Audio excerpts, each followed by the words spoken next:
Thank you for being here today. Today we're going to have a presentation presented by Sumner. And he's going to talk about the evolution of the lighting to be possible figure 4 primary school run competition in Indonesia, 1991 until 2012.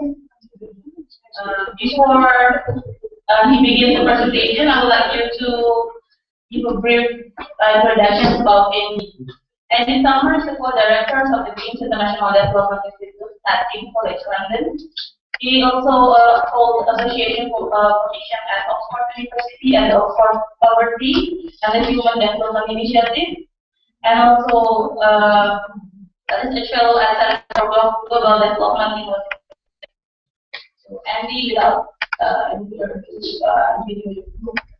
okay, thank you very much. Well, thank you for coming. Thank you for our chair. And thank you, SMERU, for letting me present. It's nice to be back at SMERU. I think I was here last spring, and I think it's always good when you have a paper to actually get some feedback. So this is the first time this paper will be presented. It's going to be hopefully published as a SMERU work paper as well. So it's good feedback. I think let's say a little bit about the context. So this paper is one of 3 papers that I've been working on over the last year in particular in this kind of future poverty area. So there's a broad idea, I think, and also the SMERU represents the poverty projections around income, and also working on a paper around the probability of remaining poor, poverty lines that are based on a 10%, 50%, 90% chance of remaining poor.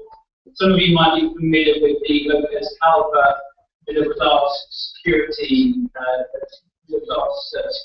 paper, definitions of middle class based on security, that Brazil, Chile, and Mexico.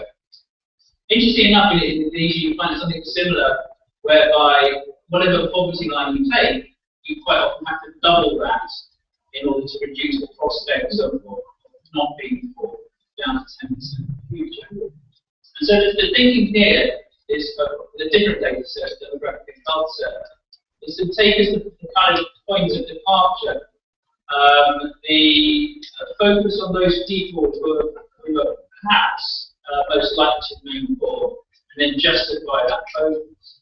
And here it's on those who haven't completed primary school. So let's talk about that. Just a little bit more on the background to my institute. So we set up the new institute for King's College London, King's International Development Institute, about 18 months ago. We've taken as the focus middle income developing countries like Indonesia. So we think that the kind of questions that are likely to be policy issues for middle income countries are really very different to some of the very poorest countries in the world, particularly sub-Saharan Africa. And so we're trying to build up areas around East Asia, Southeast Asia, also Latin America, to comparative analysis across countries. So we've got a master's program in emerging economies and international development, in inclusive development and in development, PhD program, and also an undergraduate program. So that's a bit of context and background. In terms of the paper itself today, I think there's some of you may have seen. I think it was last year or the year before. I looked at the demographic health survey data for infant mortality and primary non-completion in Indonesia. That was 1991 to 2007.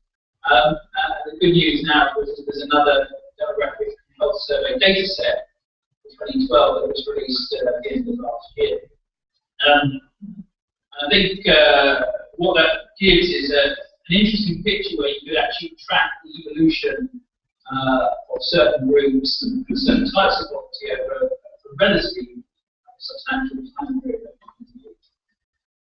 So in terms of presentation today, there's 5 areas. I'll say a little bit about the introduction and the rationale of the paper, talk a bit about the literature on the education, and then come to the data trends over the last 20 years that are right on the demographic health survey, and then propose some hypotheses to explain those trends. And before concluding, I probably hope to speak for about 20 to 30 minutes at most, and we can have because the questions as we go along, we can discuss them, and we can certainly have a discussion after the presentation. So in terms of the introduction, as I said, the interest here was thinking about ways you could focus on future policy. And why would you do that? Well, I think the broad idea connecting the different set of papers is that the kind of policies that you might need for those more likely to remain in poverty might be quite different to the kind of policies that you might need for those who are much less likely to remain in poverty. Now, of course, there's a global literature on chronic transient poverty that this is particularly related to. And I think education in particular, as I'll come to in a moment, comes out in many countries, and certainly in the studies in Indonesia, as an important determinant of both current and potential future poverty. So the paper presents a new set of estimates about the incidence, disparities, competition of primary education. And 3 kind of findings emerge, 2 of which surprise me. And then later on in the presentation, I'll try and offer some potential explanations for those findings. So what we find is, in the demographic and health survey, data is broadly consistent with the SUSNAS, but a bit less optimistic than the SUSNAS, I think, historically. Noticeably less optimistic than the SUSNAS on education. And what we find is, as the non-completion of primary school declines, the remaining education deprivation using that indicator becomes increasingly concentrated in urban households, although the bulk of it is still rural. It becomes much more focused in the poorest 20%. The DHS, as you know, I expect, has a wealth index that divides populations into and thirdly, it seems that as education deprivation is declining, using this indicator of non-completion of primary school, there's much less of the remaining education deprivation is in agricultural households, all of which seems to point towards a shifting composition potentially of poverty in the future in Indonesia, becoming more urban, less agricultural based. And of course, this is something that you notice in the SUSNAS, in the national poverty line, and I argued in the paper on using the PPP poverty line, that urban poverty is very much more significant in the future. I'll talk a bit more about this later. All of which has a kind of additional layer of complexity, suggesting that the kind of poverty policies that might be more useful for reaching those still who haven't completed primary school might be necessary to focus on the kind of characteristics that aren't associated with the traditional form. And by traditional characteristics, I mean in rural agricultural households in particular. And I'll say a bit about social policy and the incredible set of programs, social policy programs that emerging in Indonesia over the last since the engagement process. So turning to education poverty and thinking through some of the linkages conceptually and empirically. In virtually every approach to social development, human development, multidimensional poverty, education is in there somewhere. So it's very much grounded in the kind of social development, human development, poverty literature, such as multidimensional poverty index or human development. I think the DHS data sets are a very useful way to look at these kind of issues because of their particular focus indicators, but also the correlation between non-engaged primary school by youth, which is what I focused on in this paper, and the current bar quintile seems to be reasonable. Interesting enough, there's quite a strong, a reasonable correlation, not a strong correlation, a reasonable correlation between the education of the household and non-completion of primary, which suggests, again speaking to the chronic and transient literature, that there may be an issue about intergenerational transmission of education. So a number of studies in Indonesia have looked at these issues, which I review in the paper. Here's 6 of those studies I just draw out to say a little bit about. Some people have used the Indonesian Family Life Survey. That's something else I've been working on recently. Others are Sumner. There's a number of SMERU papers there you'll notice immediately. So clearly an area where people have been interested in issues. I guess the thing that comes out of the set of studies is unambiguously that education levels are one of the strongest determining factors of poverty, and also one of the strongest factors determining movements out of poverty, staying in poverty over time. And I think, again, the recent study in the Bulletin of Indonesian Economic Studies, which is the Sumner panel, points towards the chronic poor having low education attainment compared to the transient poor and the non-poor, the Dartanta inequalities. Then moving on to, again, an additional justification. So in the paper I referred to about, so this is a paper about the probability of remaining poor, where we took the approach of the Lopez-Calver paper to vulnerability. They talked about a security vulnerability definition of the middle classes. So you've probably read a lot of the global literature. There's engagement with the bank and others have discussed this idea that there's a burgeoning group of people in the $2 to $10 range. I'm speaking at the presentation later. I'm not sure that this is necessarily a good definition of middle class, but what it points towards is actually the vulnerability of poverty at whatever poverty line it exists much higher up than we perhaps expect. So in the Lopez-Calver paper, they talked about it's only at about $8 to $10 that the risk of falling back into $4 poverty reduces to 10%. In Latin America, it's nice to be about $4 to $5. Interestingly enough, in Indonesia, we found virtually the same. So if you apply the Latin American poverty line to Indonesia at about $4, or $5, you need $8 to $10 to reduce the probability of poverty down to 10%. Which is, I think, it's quite interesting. What we're proposing is you could have poverty lines that are based on the prospects of the poor at 10%, 50%, or 90% probability of remaining poor, and then you can use those poverty lines to think about these kind of vulnerability, chronic and transient issues. Of course, BPS already has the 1.2 times national poverty line.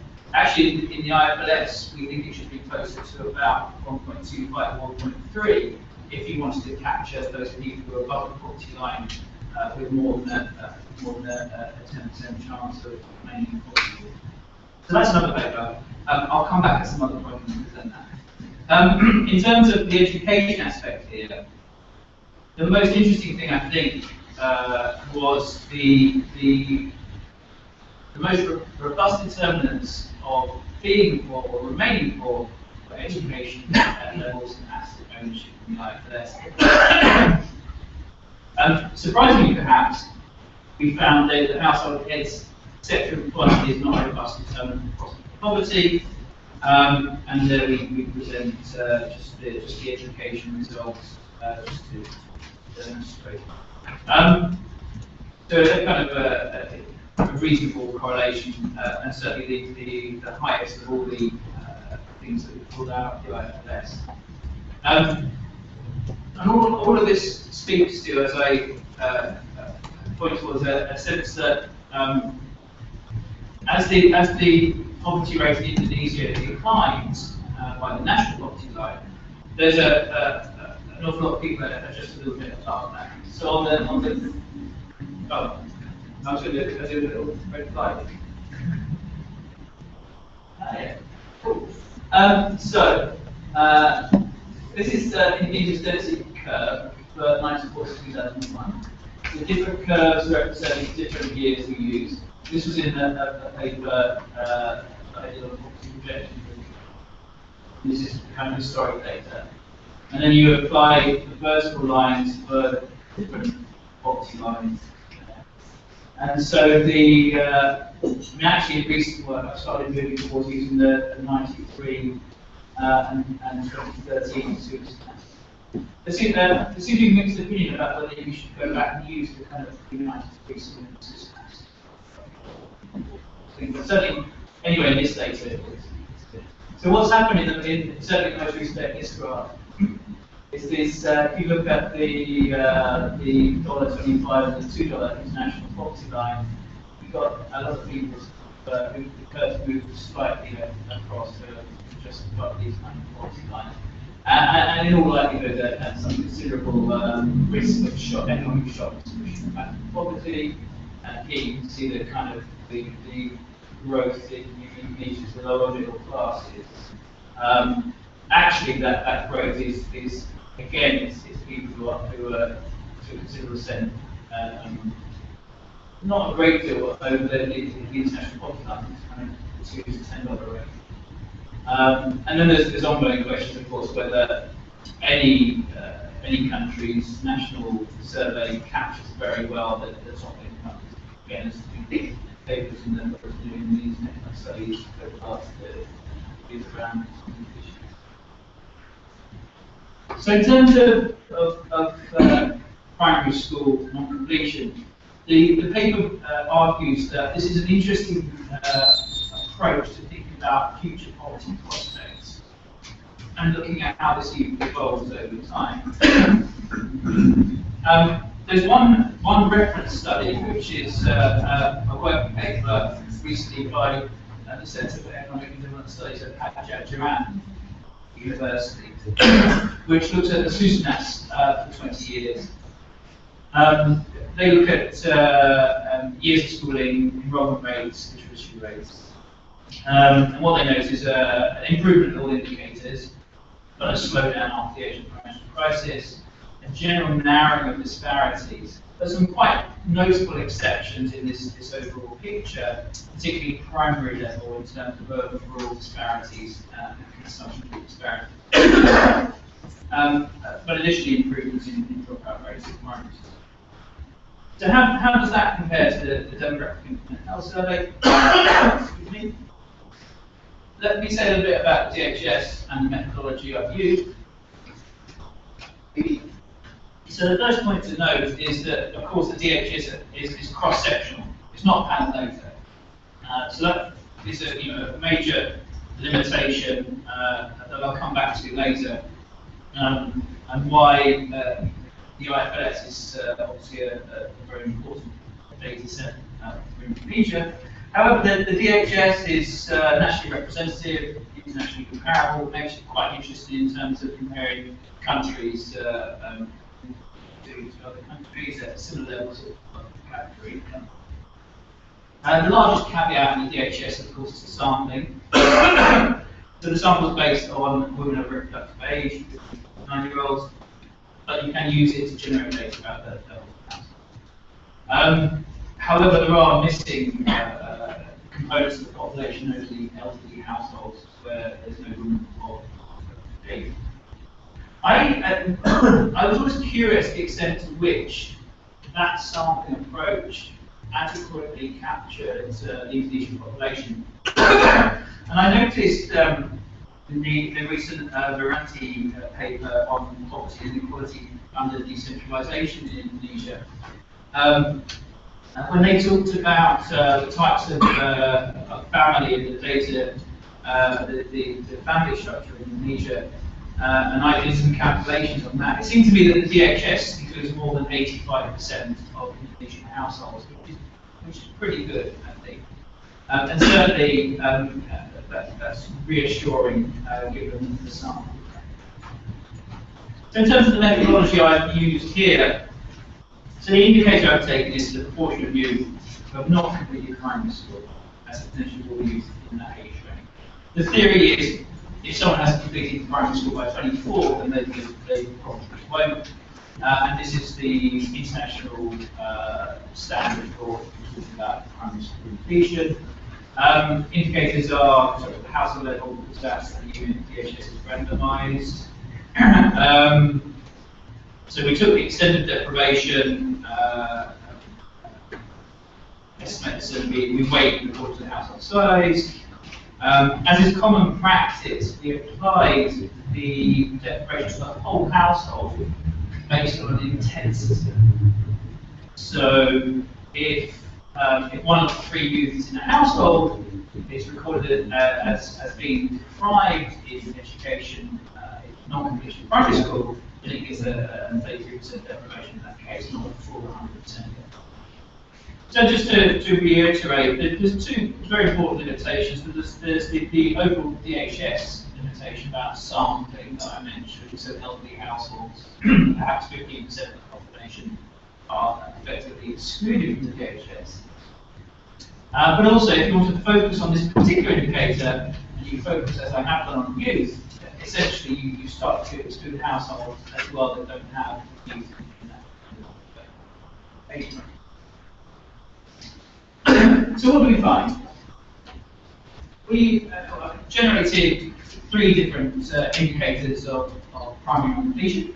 One of incidence, one of disparities, and one of composition.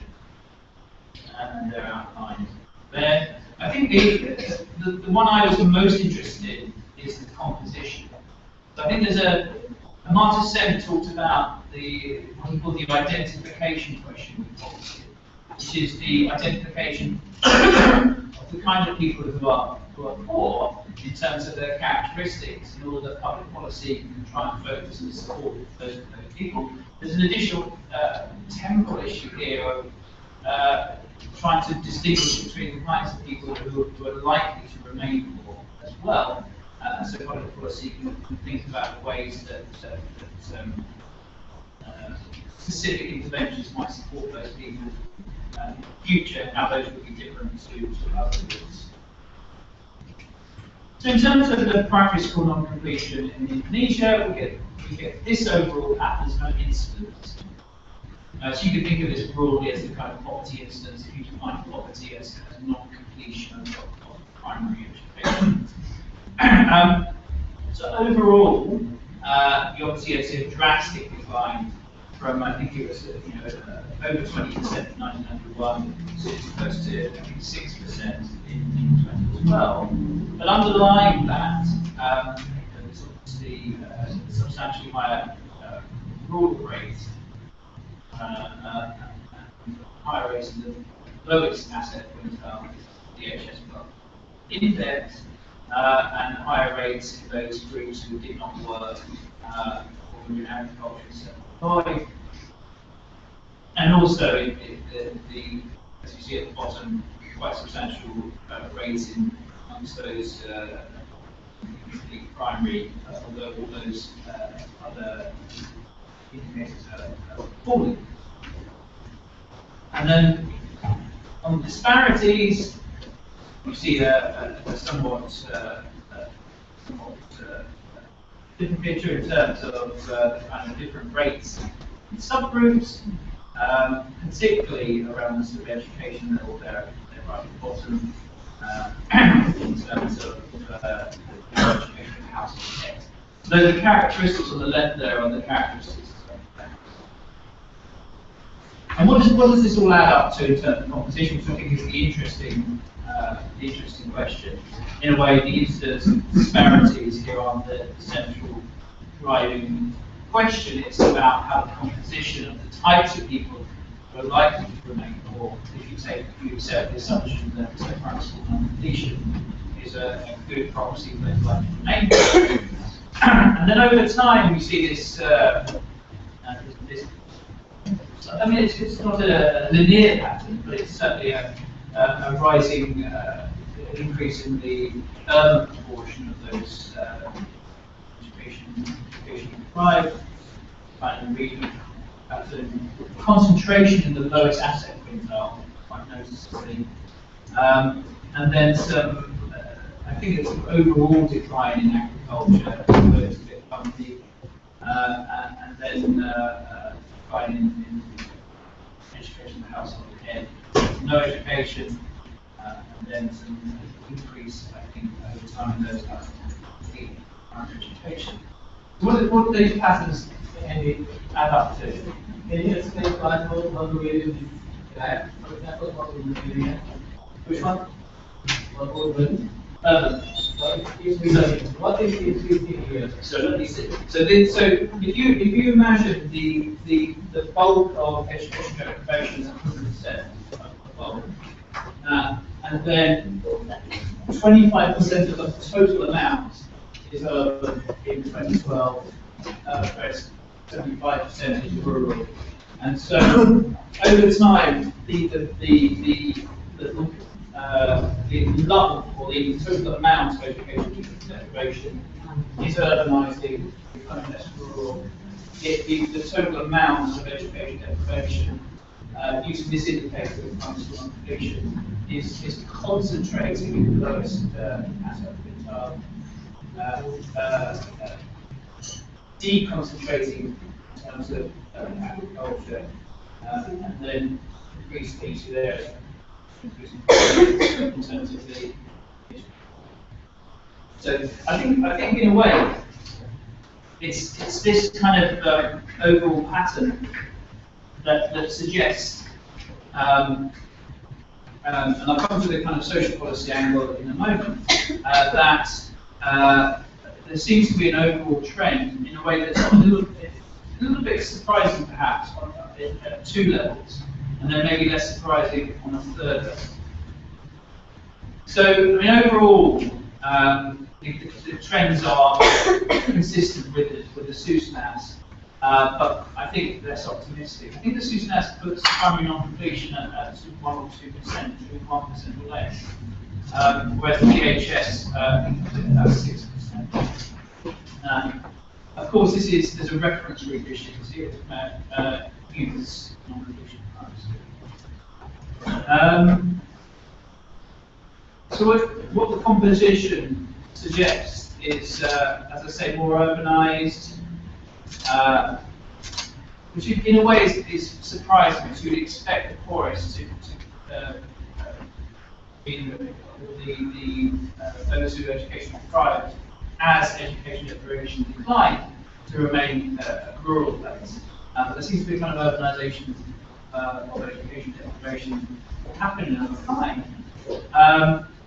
The second one, I think you'd expect the concentration in the poorest groups over time, particularly the hardest to reach with public policy, probably in Indonesia, isolated or Indonesia, and less concentrated households with the heads employed in agriculture or unemployed.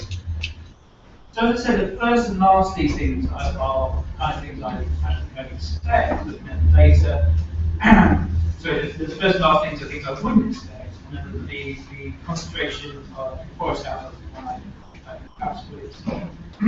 So then the question arises, if that's the overall pattern over time, And one should remember, of course, that although these are the facts over time of urbanising education deprivation and concentration of quality of health, deconcentration in terms of agriculture and unemployment, overall the bulk is still in rural sectors and to a certain extent agricultural sectors, but there seems to be an overall trend in certainly over the period of the DHS. So what factors might try and explain these? And this is where things become, the DHS can give so much, and then it's a question of looking beyond the DHS. I think certainly the DHS population data is more or less consistent with EPS data, but I think there's some differences that I kind of. So three hypotheses or facts that might try to explain these differences. The first is, if we talk about urbanisation of education deprivation, then obviously there's quite a significant urban population change that has been happening over the last 20 years, and in particular a rising level of the number of urban poor population. There's very noticeable shift in the sexual composition of the labour force, which might contribute to an explanation about the agricultural question, and there's also issues with targeting the education policy, and I'm sure there are others. And so in terms of the overall trying to explain some of these factors, to a considerable extent some of these factors can be explained by population and sectoral economic shifts in the Indonesian population economy over the period. On the left-hand side, we have population rates for urban and rural. So the rural population has been fairly static at about 120 over the period. Obviously, it's been a massive process of urbanisation, because the urban population has gone from 60 million to about 120 million, so doubling the actual number of people in urban areas. So this is the EPS data. The DHS data is largely consistent on the population side of things. And then on the poverty side, trying to explain this urbanisation of education deprivation, looking at underlying population dynamics in terms of total population and poor population. Certainly if one takes the $25 poverty line, the international poverty line, again we see the number in millions of rural poverty, rural poor, dropping incredibly so from the early 90s to the current day, from about 70 down to 20 million. Whereas the total number of urban poor people has sort of bounced around the kind of 25 million type level. And I think there's obviously if you take the national poverty line, you get slightly lower figures. The national poverty line has been converging to the $25 poverty line over this period. One of the issues I've discussed in the poverty projections. And so underlying this process of urbanisation of education deprivation, and thus potentially urbanisation not only of the current poor but in the future poor, one could hypothesise, there seems to be the underlying population dynamics of urban and rural population poverty certainly seems to be a very important factor. Then moving to the issue about the less concentration of education deprivation in agricultural households over time, there's of course a very drastic rise in the total size of the labour force from about 80 million up to 120 million over that 20 years. And although there's been a drastic rise in the total number of people in the labour force participation rate, which is the blue line on the right at the top, has remained, it's risen slightly, but largely static. At the same time, there's been a substantial drop, although with a blip around the 97-98 Asian financial crisis, of the labour force in agriculture.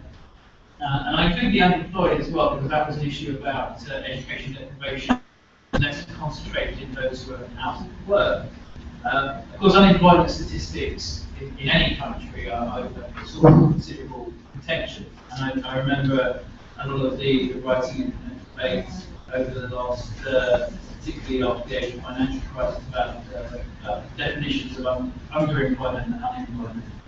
The ILO had around Indonesia, but in many other countries too. So there's a slight rise there in the number of unemployed labour.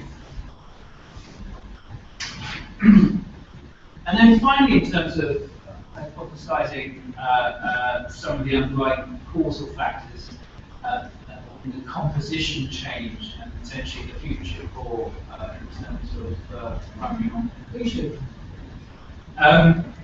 We also saw in the data a concentration of education deprivation in the poorest quintile. So I thought it might be interesting to look at the benefit incidence and program coverage of some of the key programs that are related to education. Because of course education, non-completion of primary school is not only about education policy, it's also about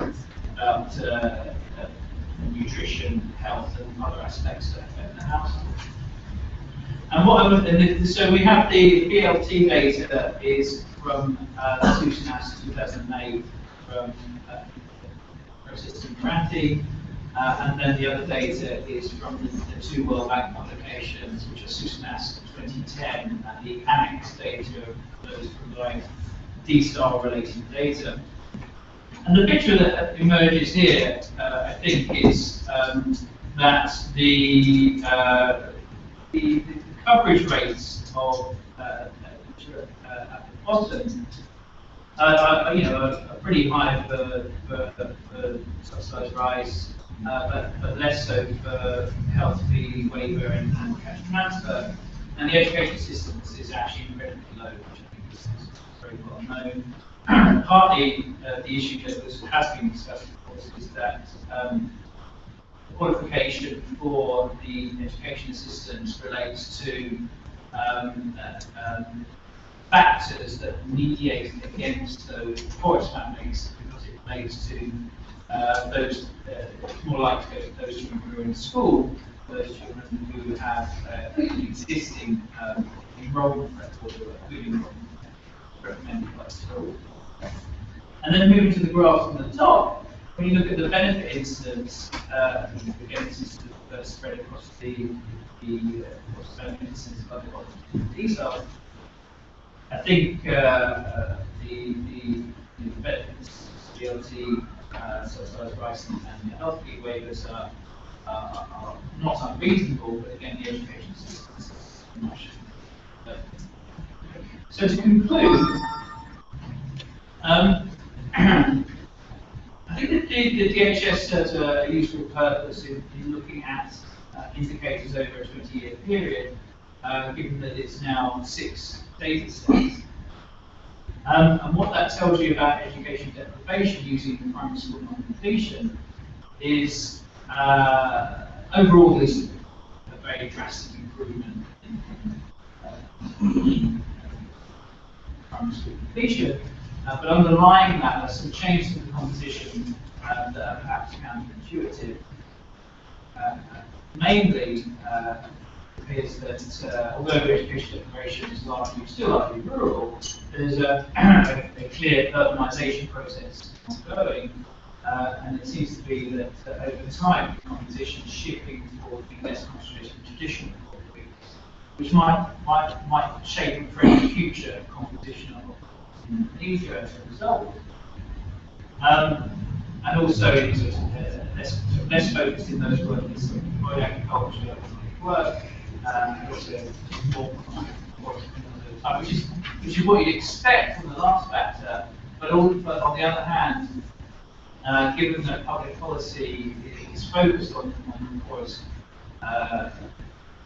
quintiles, you perhaps thought that might be different. So in terms of contributory factors, I think the population dynamics and the shifts in poverty around urban and rural dynamics are perhaps some of the more central factors and drivers. There's also the changes in the labour force, the smaller proportion in agriculture, and some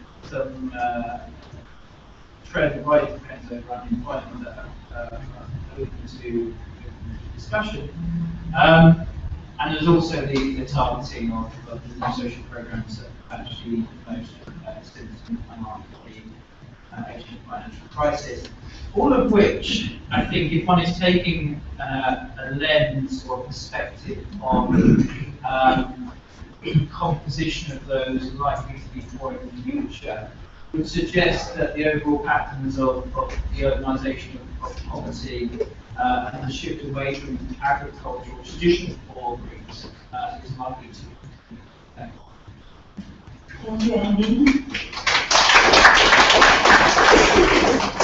Now let's open. Maybe we'll have a session for each session. I'm giving a chance for 3 participants.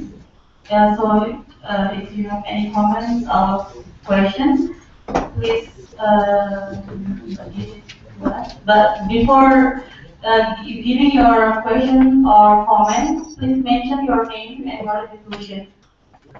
So for the first session, is there any comments or questions?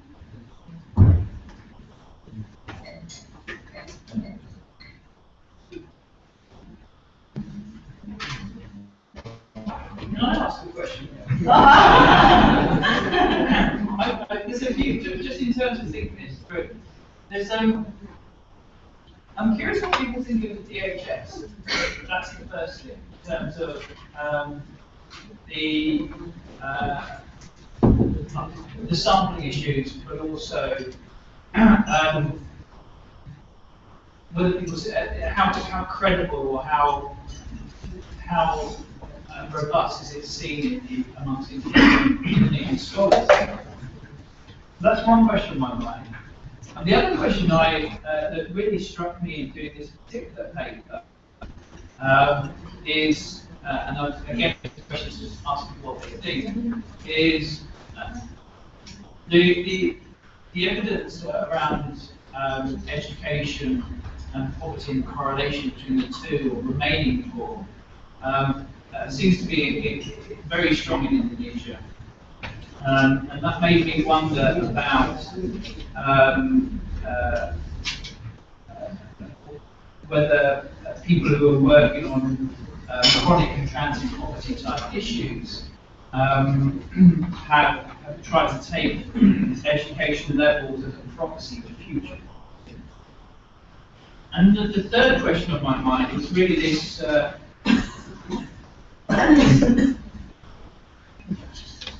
is this set of graphs here, which is this there's an issue in a lot of countries. When you look at percentage of the population who are poor, you tend to see overall decline. But the moment you move to absolute numbers because of population growth, urbanisation processes, you see this very sort of you see this different pattern. So the graph on the right is particularly striking in the sense that the graph on the right suggests that the gains from economic growth over the last 20 years have been particularly important for rural populations. But it also suggests that it will be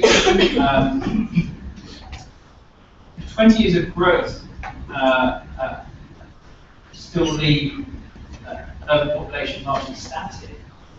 And over time, the poor in the future are likely to be more urbanised. That seems to be quite an incredible challenge because, I mean, this. Bear in mind that the national poverty line, as I say, is close to the $25. These are incredibly low poverty lines. These are poverty lines that the World Bank links to 20 poorest countries in the world, very much sub-Saharan Africa. Whereas higher poverty lines, countries in Latin America, who actually, Indonesia's average income might suggest a much higher poverty line. Then you have even higher proportion, and presumably it's sort of level here, higher levels, but usually the total numbers of poor and state line. I mean, this kind of suggests that given the underlying population dynamics of a lot more urban people, that this kind of line here, which really hasn't sort of shifted very much in the number of poor. And of course, if you move it up to $2 or $4 or whatever, you probably get a straight line. So this is the kind of future public policy.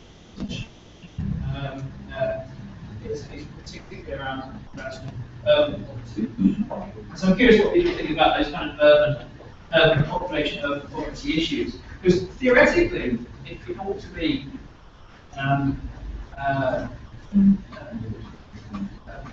cheaper in terms of unit costs of providing public goods in urban areas than it is in particularly isolated rural areas. So those are my own questions to the group. Thank you, Randy. Now it's become more interesting. Because when you have questions. Yeah. Thank you very much. My name is Pierre from the Research Center for Applied Geography. My background is not demographic, and my background is geography. So I like to see this result from the perspective of geography. I think it is clear to me, when especially when you show the urban and rural. To me, the issue is more on the mobility rather than the DSS data. It is clear and perhaps obvious that your conclusions show that population dynamic has to be considered. I think that's quite true because you see the real situation in Indonesia, especially in Java Island. Now it's closing to 50-50 urban and rural population size. Means that everybody is going to urban. So those who are poor communities in rural are moving to urban areas. But then the issues might come on what kind of property level you are using, comparing the urban and the rural itself. That's quite different. So you cannot use generic models or the national average to justify on that situation. My question is, how do you cope with that kind of problems using that property level?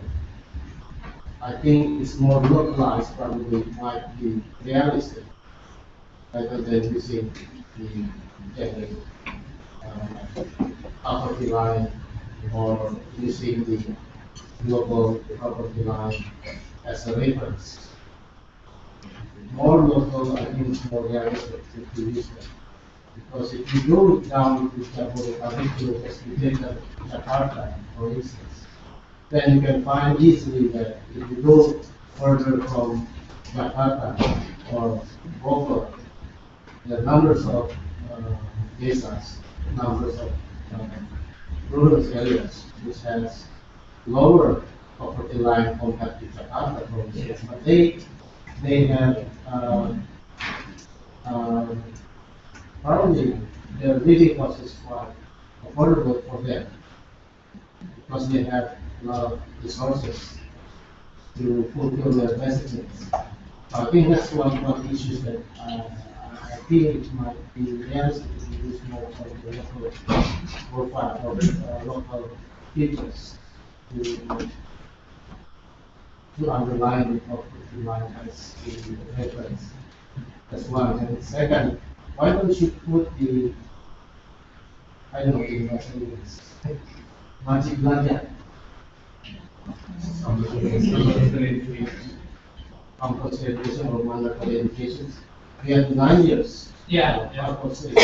Why don't you put that as one of the determining factors to show the non-completion.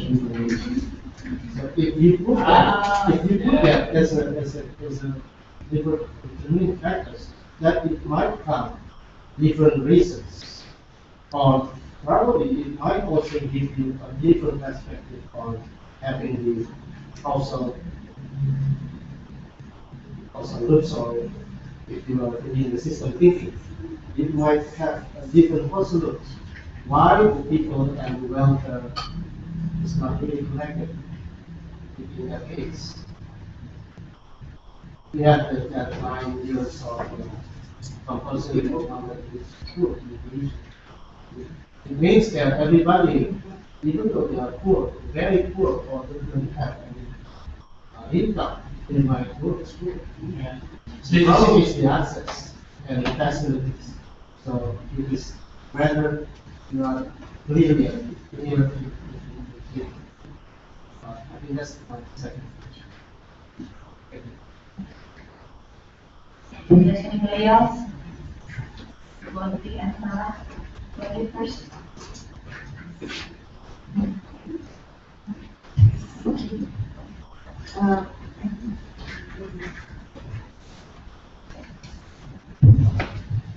I think it's about your concerns on urban poverty problems.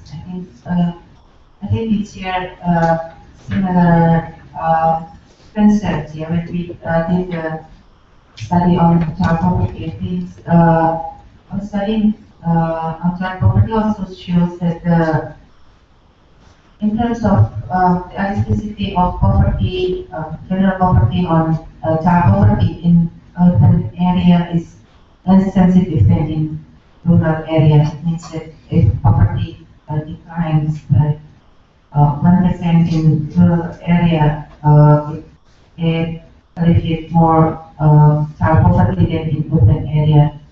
And when we also look at the child deprivation across household income quintiles, when we look at the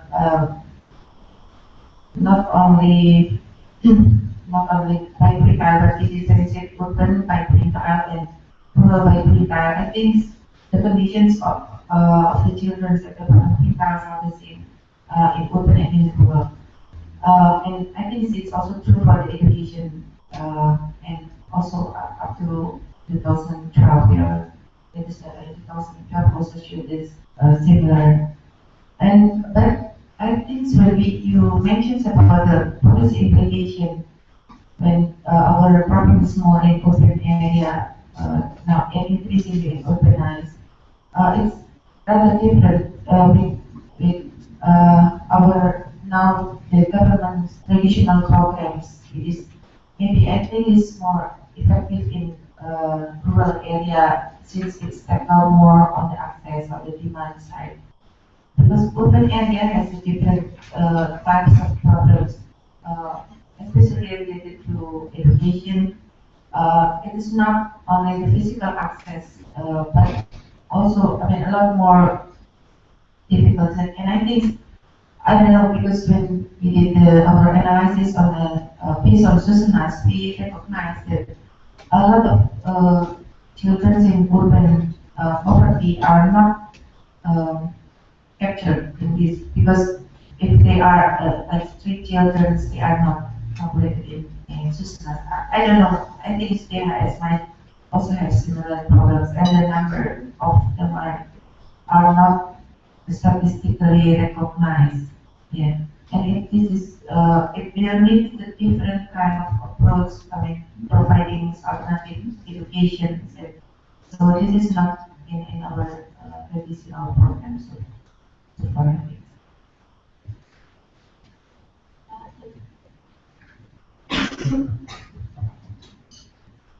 Good morning, my name is Sarah, I'm from SMERU. Actually, first thank you Mr. Sumner for the presentation. I think what they're trying to suggest here that among those people who didn't complete primary school, the possibility that the future poor increases is in the urban area and the agricultural and non-agricultural sector of employment. But now we're talking about population dynamics. But as I watch your presentation, I think something is missing from it, which is the education itself.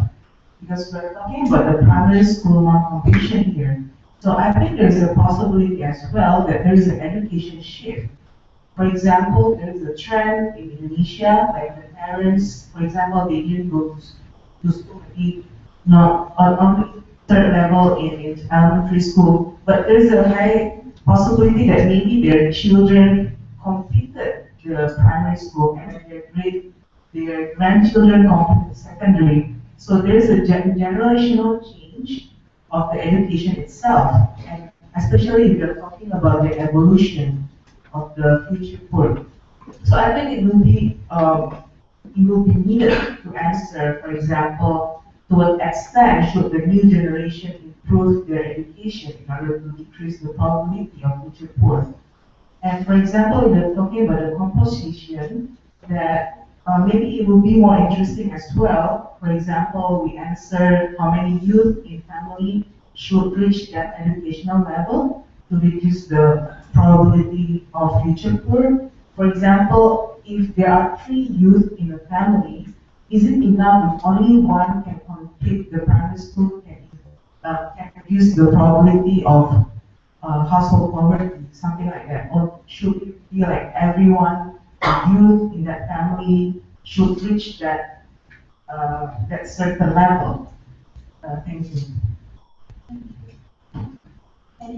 Do you want to answer all those questions, or do you want the participants to answer your question? No, I could respond to those.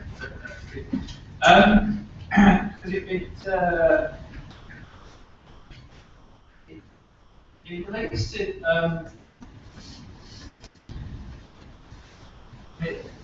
the presentation on something different but related to education. The presentation I'm doing later today about an immersion group in terms of completion of secondary education, and their poverty chances being quite different. In the paper here, the discussion about how the debate moved to 9 years, the decision in 2006 or something that 9 years, sorry, it's 9 years of is it 9?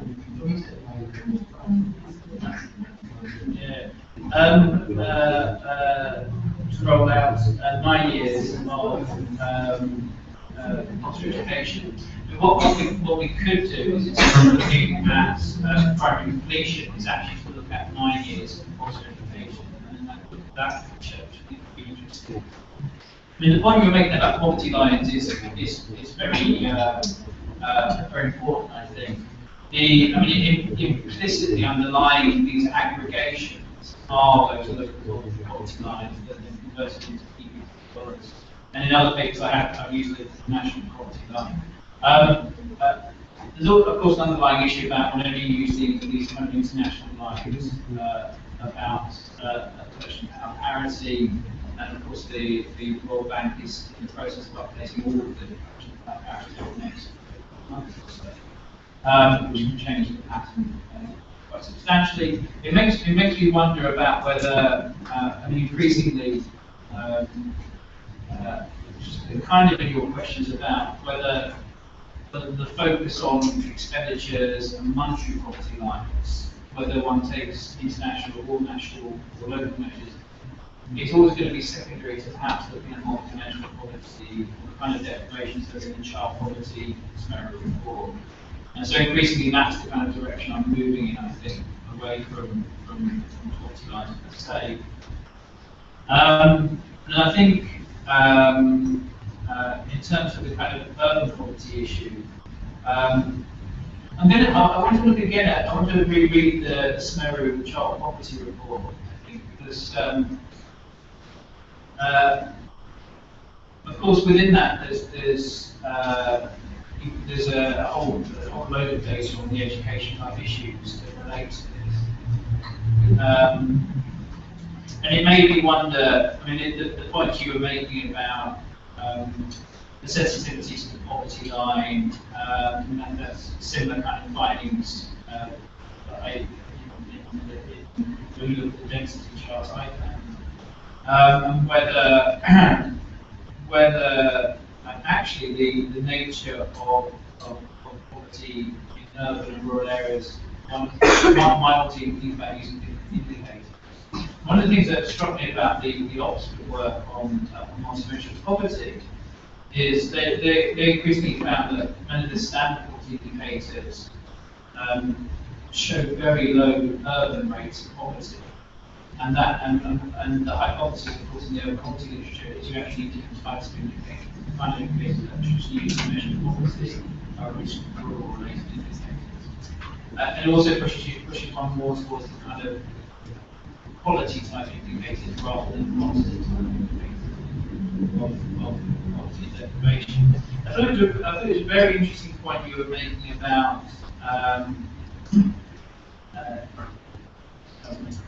government programs are effectively designed to develop in rural areas, and so they're traditional programs that are more effective in rural areas.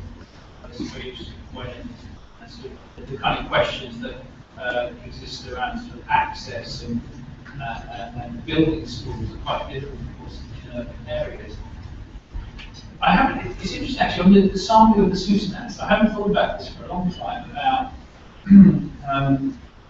in any country there's specific groups that aren't in the sample frame. Of course, the DHS is elderly population without a of course, in the SUSNAS, there's,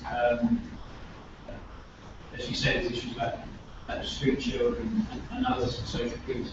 It made me wonder whether, to look again about the SUSNAS and the kind of the sampling frame, take a closer look at that. And then,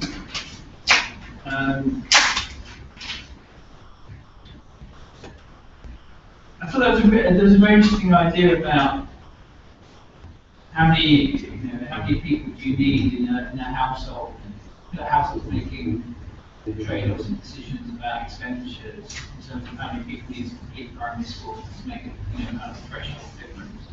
I thought that was really interesting.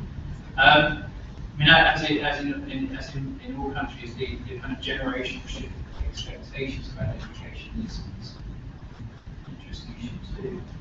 I think that's all my comment.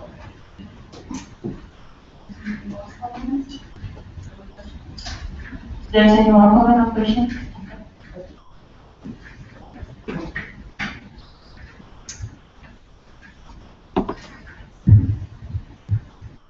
Thank you, I'm Hassan from SMERU. First, I will try to take your quick questions. Answer the first one, because I've never used cases, because somebody else answered the first one. The second one on the strong correlation or association between education in Indonesia. I think one of the main reasons of that is because education in Indonesia is applied through market mechanism. But the question of affordability is very strongly featured here.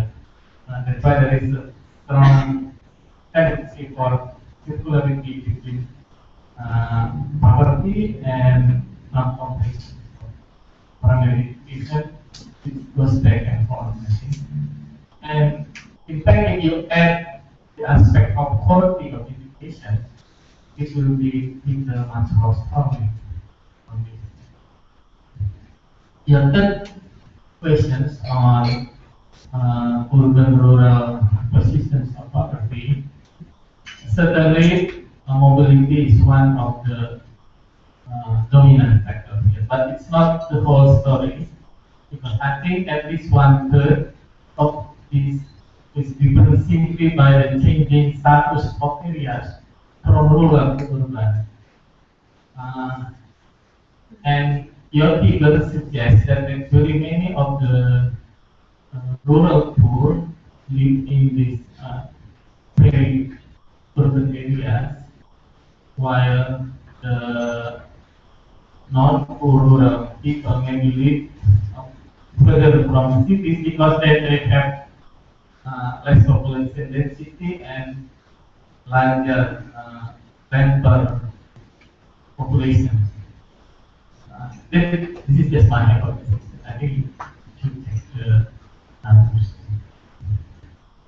I have one suggestion for paper. I think it would be important to add a section on the gender aspect of this to look at the issue whether this education derivation is different between boys and girls. I think it goes on some important implications. And also very important because this will be published as SMERU paper. I think genders will be there. I think that is my comment for now. Is there any of you who wants to ask me or give me a comment? Yes, Anna.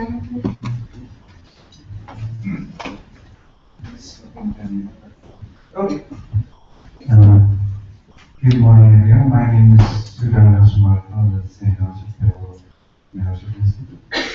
Thank you, Andy, for the excellent presentation and very simple but very innovative in informing policies, debate, and also academic exercise in looking at this different dimensions of education, just looking at the non-population.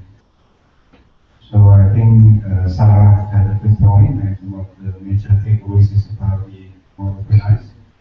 But as far as I also mentioned, this is about the definition matters so obviously when it comes to what is considered urban and rural.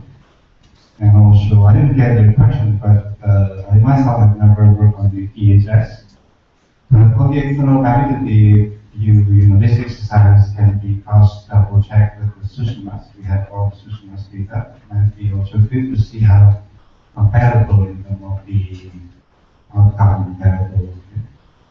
And then the general comment, I would love to see this more to be developed in with the multi-carrier analysis. Say, look at this non-completion with the hypothesis that you mentioned. We can do it with the system as in of the factors affecting the determinants of non-completion. And also expand to the secondary education. And this is a major issue in Indonesia when we talk about, and this is a very prospective study, so we're not looking at half of the household education, but looking at, because we are trying to predict about the probability of being good in the future, so the best way is just doing your method.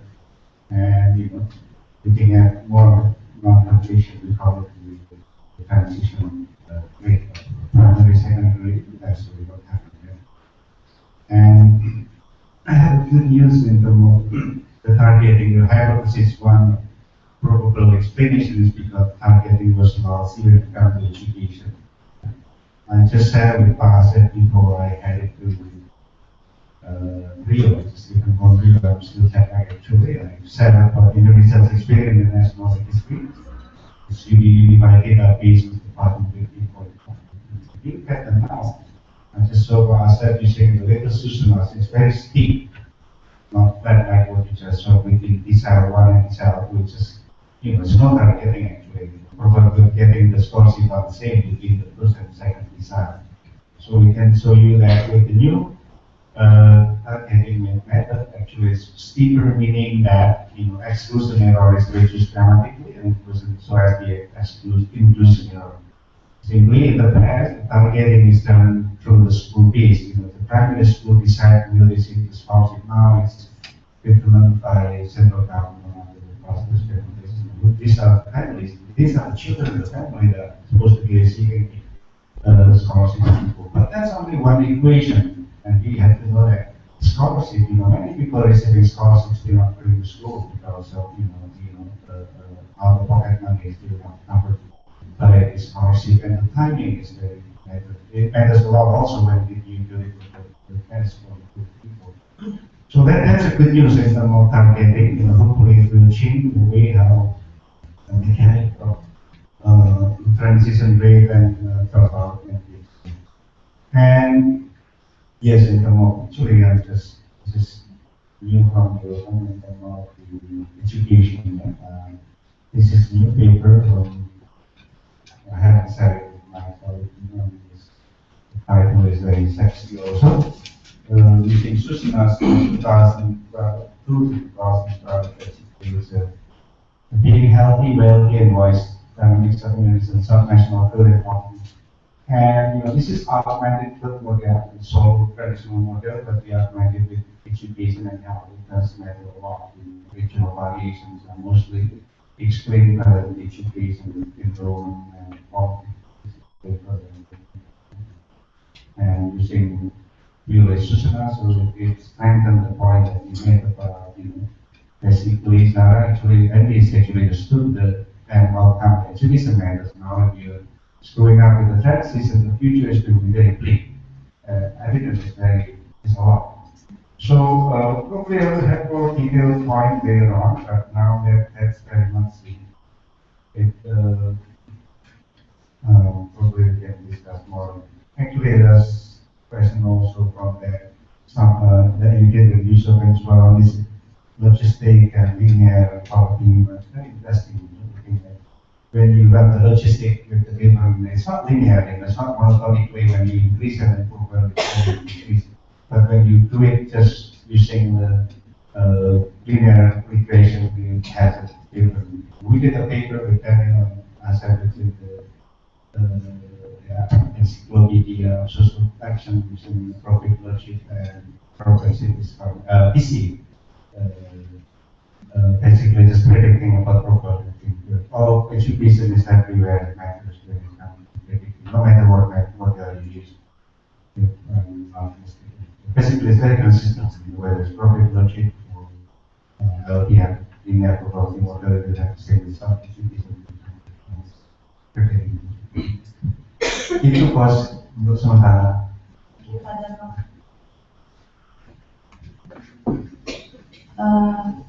So we still have one question from Andy. It's about DHA's perception, about demographic household rate. Is there any of you who has experience with this data set? We would love to hear your experience.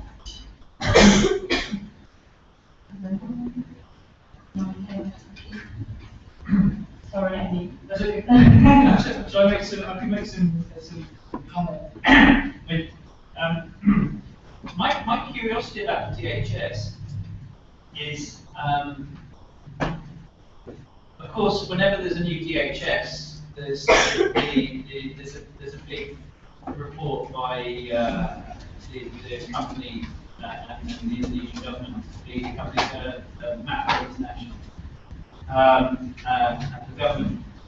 But I'm surprised that the DHS isn't used more by researchers.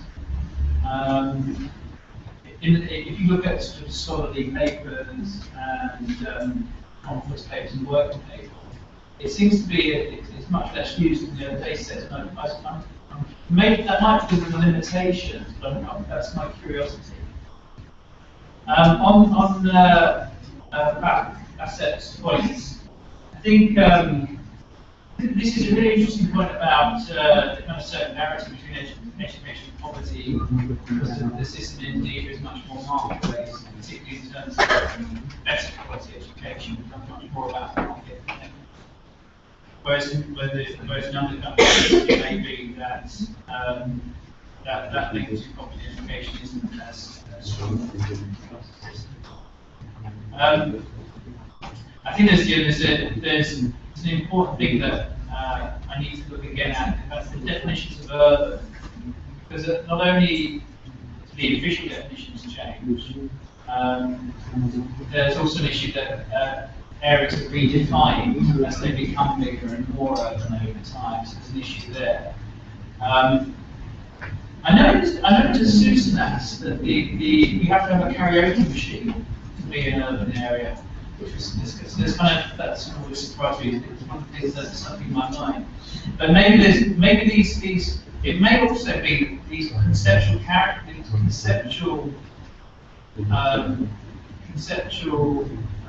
notions of urban and rural are too crude. Because first of all, there's a kind of discussion around peri-urban, and also the fact that people are moving a lot anywhere over time. So people may be spending some time in urban areas, some of the rural areas, that depends on what point the survey takes place. Which kind of relates to your kind of geography point about mobility. It made me wonder about whether these kind of categories of urban and rural are much more problematic than one would have suggested. I like the gender.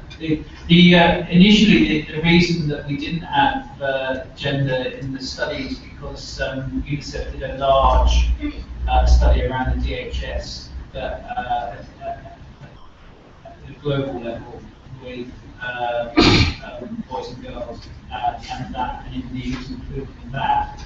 And so I was a bit worried about simply reproducing work that had been done. But I think it makes sense now for a comparator. Funny enough, when we were looking at the IFLS, this one here, there was a strong relationship between education and per capita expenditure and gender, which came out very strongly in that study. I think in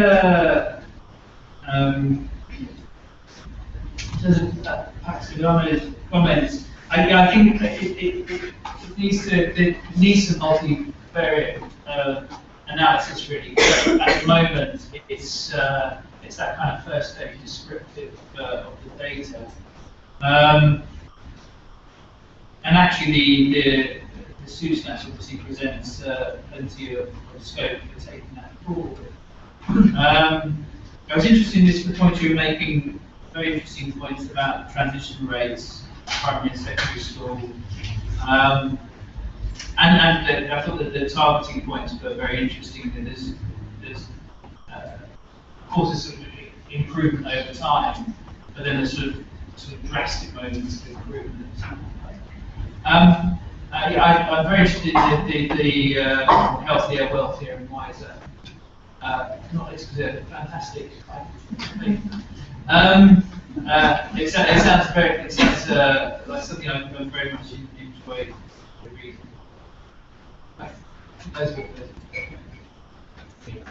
Any more questions or comments? Do you have more questions? Do you have more questions? Okay. Okay, there's no more question or If you don't mind, I would like to ask you to explain again the difference between the graph of incidence and the graph of depreciation as the second one. I don't really get the difference.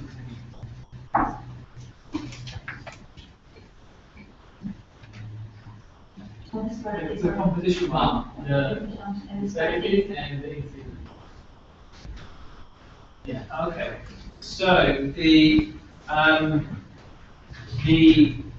incidents, when I was putting together the indicators, there was I was trying to think of education deprivation in the same way you think of democracy. So you have the incidents, the overall rates of poverty, proportion of population.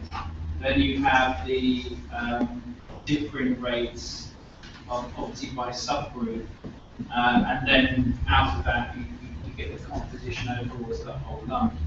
The incidence to give you the education deprived of the total population So the urban rural rates there are the rates of poverty over the total population deprivation. Yeah.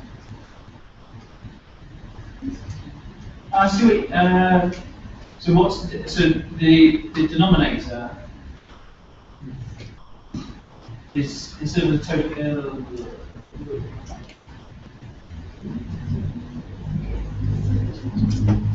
I need to go back and check exactly what we did in terms of the denominator. I see what you're getting at. My recollection is that this indicator was the same as the poverty rate per group, but what you're saying is the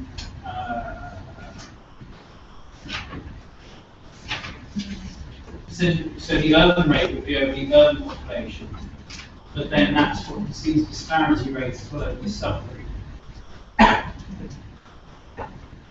So I need to go. I've got the. Did I send you the paper? Didn't I? Yeah. I need to go. I'm just trying to remember myself. Sorry, I'm not as clear as I might be. You've got the paper there. Yeah.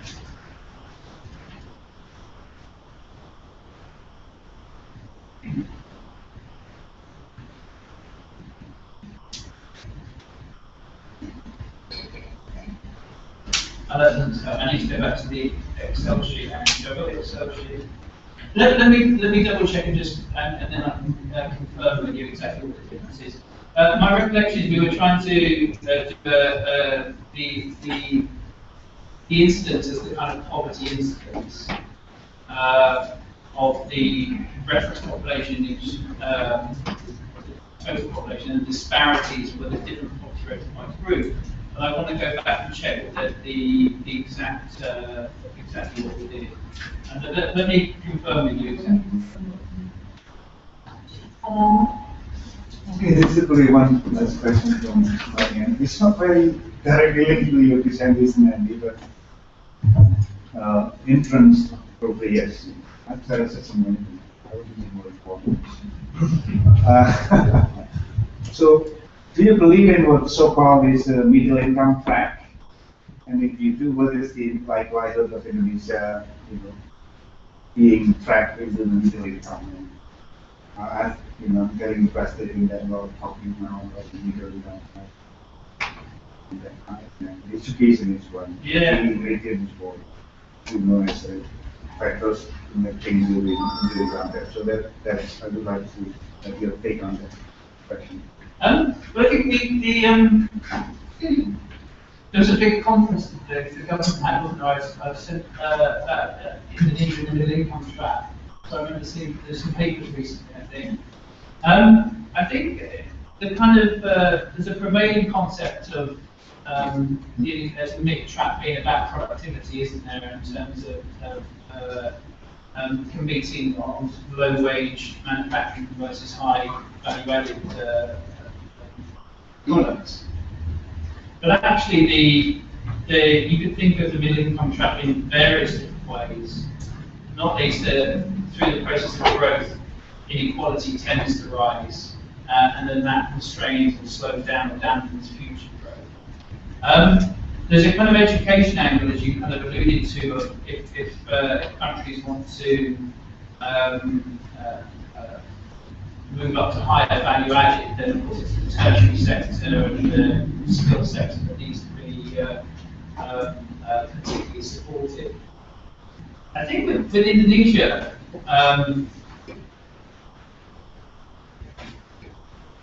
there's still a remaining dominance of commodity sectors, and that always makes an economy vulnerable to international prices around those sectors. And for Indonesia as well, the kind of the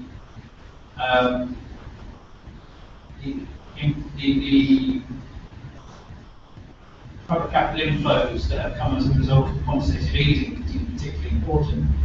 So whether Indonesia faces a middle income trap, which is in the broadest definition slowdown in growth at some in the near future, might primarily depend on those kind of the kind of commodity drivers of growth. I think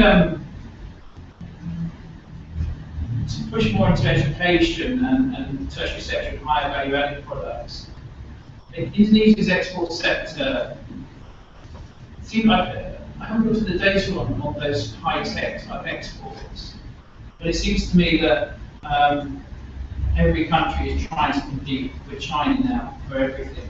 China dominates that, particularly computers, tablets, those kind of high tech sectors. And I haven't looked at Indonesia's export sector for a long time. I mean, you will know much better about whether it's still textile dominated or those kind of aspects. But Indonesia, the middle income trap may become about the ability to outcompete China and Malaysia on those very high textiles. Is it Indonesia's export in manufacturing?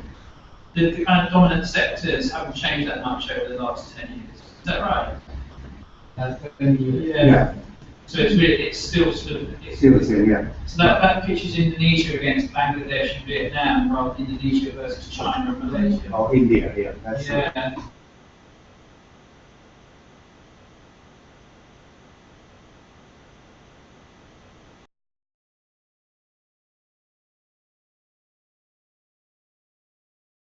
Very it needs massive intervention in research and development, universities, those kind of aspects. And Indonesia is putting a lot of money into foreign scholarships at the moment and those kind of sectors. I mean, one thing that's always surprised us at Kings is the number of different scholarship schemes in Indonesia now. This is obviously a big threat.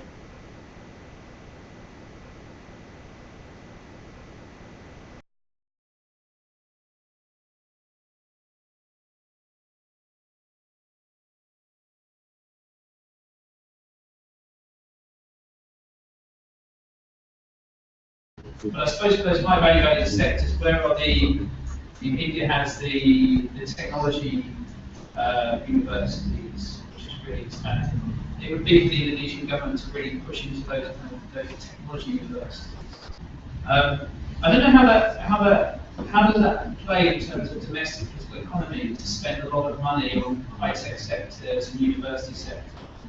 So in the UK, spending money on universities is low down the government's priorities because it's not very popular with the population. I don't know how does it play in Indonesia to try and spend money on universities like that?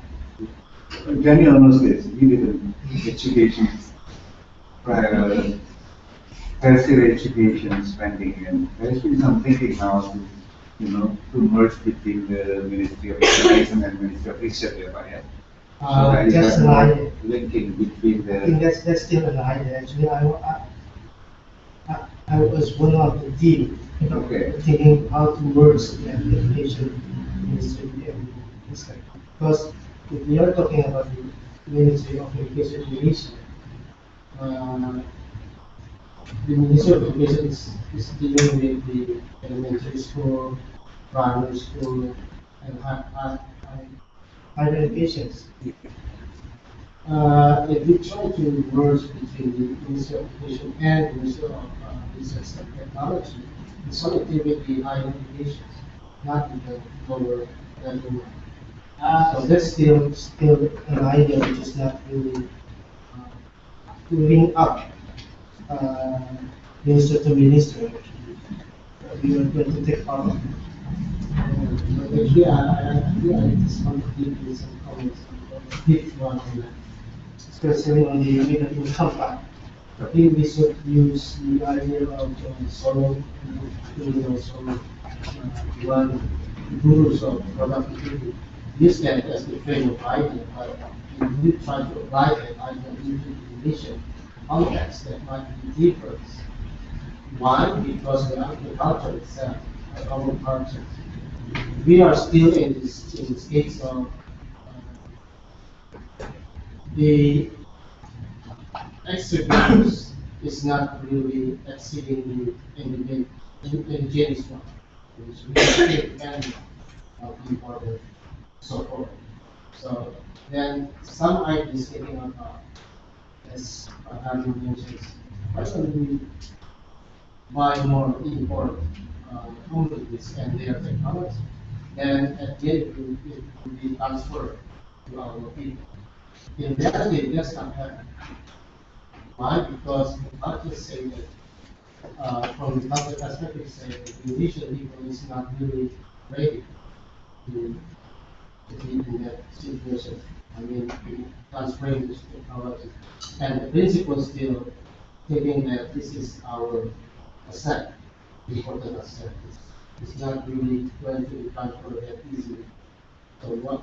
So the recommendation based on my and my colleagues' studies for the Ministry of Physical Technology, we have to develop on our own industrial sector and the higher educations, mostly on the people who has so-called technical ability, and that would be using the system dynamics that if we invest in that area, okay, and it will gain for the next 10 years. It's not immediate, it's not a quick fix. So that's the design. Yeah, I think because if you are dealing with the middle income, and we are assuming that middle income are those who has the ability to competence, manufacturers, Indonesia is really developing not industries, not industrial people, but developing more of the class, I say Traders. traders rather than industry. Those who are really want to have income more, but and tertiary or early quartile sector rather than the industry. So basically, the fundamental economic condition is not really developed yet. So that's more on the structure. I think it's very interesting. I think we can go to the report of McKinsey. Yeah. On these telling about A friend that Indonesian friend said the completion of PhD studies isn't at the beginning of an academic career, but a lot of his university, a lot of his colleagues didn't have PhDs. It was more later on, sort of later in the career type stage as well. So it's a historic issue. yeah, but we are basing on the market mechanism situations that those enterprises who grasp all the PhDs, Indonesian PhDs, not working for the nation. A lot of red brain knowledge still. I think all countries have this issue about because training expert from the overseas coming to Indonesia. So they have big number of different leaders and they assume. That's what we do. yeah, it's international movement. Yeah. I'm never quite sure what the answer is to because as people at an individual level, as people become more skilled, more highly trained, of course they see higher salaries and salaries are often Yeah, we are rational. Yeah. And all the government's conclude is trying to build research institutes that either can try and match those salaries, whether that's not possible. We have the triple helix concept. Sorry? We have the triple helix concept, linking between the university, industry, and government. But in my studies, it says it's linking, yes, it is linking, but it's not really. It's a real science. It's a real science. It's not It's not yet catalytic. Not yet catalytic, yeah, you're right, it's not catalytic yet. Still ignorance, everybody knows that they are going to be challenged, but that's, at the moment, that's the stakes. Could you, what would create that? What would take? Incentive, I think. Incentive is not there, but Well, my record is also about the policies. Well, if you see through the policy systems and the system of arrangements, everybody now by sectors working for their own sectors, using their own law. So that's the problem. That's the biggest problem in the issue, how to coordinate, how to harmonize, how to take action, one possible big issues. So if you go to that areas, the very good answer why we are still at the same age. You are still sitting at the same age. In the UK, one thing the government has done is linked research funding and research projects and public funding to the connections to industry. Yes. So the incentive structure is much more as kind of, if you want to have large projects, then it has to be collaborative at the outset. I think that's right. And if you don't do that, you don't get the money. That's I am of MIT. Yeah. So in MIT, they don't figure it out. So when they try to have a study, to have an education study, then a lot of investors are coming. Please come on me on this project, so we can have joint intellectual property there. So they just, because of the regulations, they just discount all the projects, new products or education products, and big companies come. Is that because of the government? The government is making the conditions. Is that why we develop? That's the role of the government facilitating. But the players are still the university and the industry. So that's the people You know the metaphor that you can take a horse to water, but you can't make a horse drink. So You know the metaphor, the phrase you can take a horse to water, but it's up to the horse's choice whether it drinks the water. yeah, that's right. Depends on the anchors. Depends on the anchors. In our terms, depends on the leader. What kind of leadership that we are asking to make sure that so don't choose the wrong person.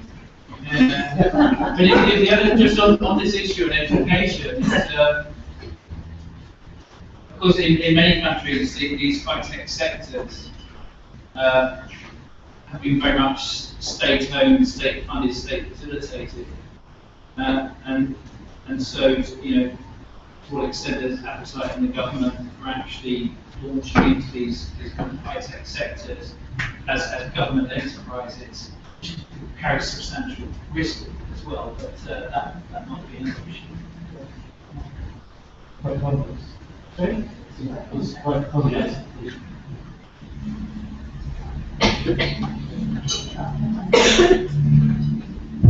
I have another question.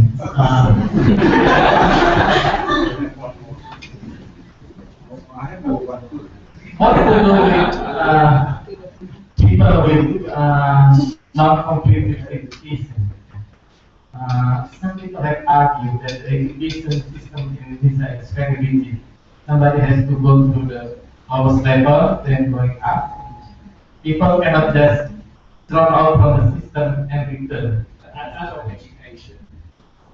Adult education. All level of education in Indonesia. Yes. What the government right now is the non-formal education to take up these people with non-formal education. Some people have told me that in the US, the school system is very flexible. People can go out and in and out from the system easily. For example, if somebody wants to take a holiday for a year, they can do that. And then you can come back to school after the holiday.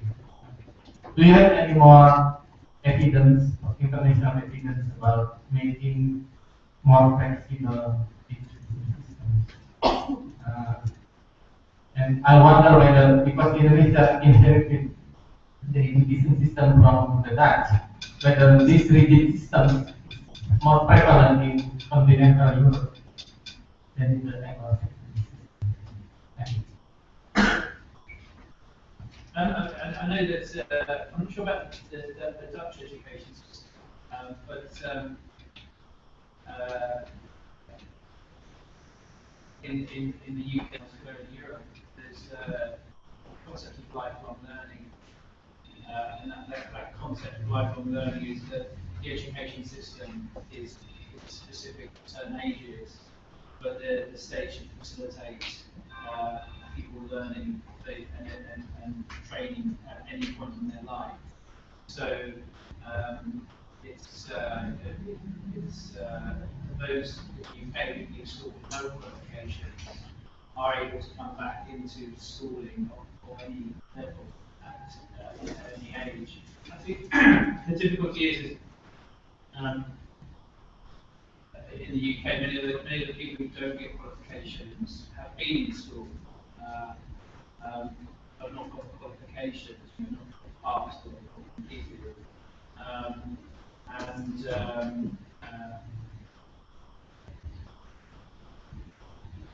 There's no suggestion that later on in life that they'll even if they re-enroll, that they would complete.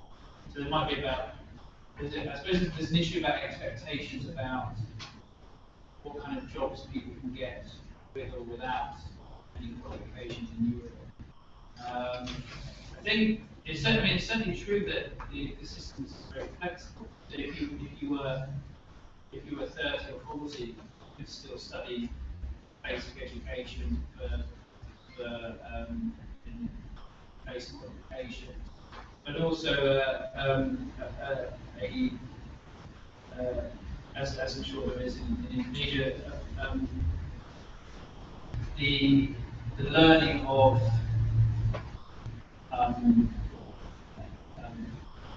tailored training programs for specific jobs isn't it isn't a prerequisite that you have to have basic qualifications. So there's not the, whereas maybe the Dutch system is much more linear. So you have to have primary education and also secondary education. I think in other parts of Europe you can go for training without necessarily having those kind of building blocks. So maybe it's more flexible in that way.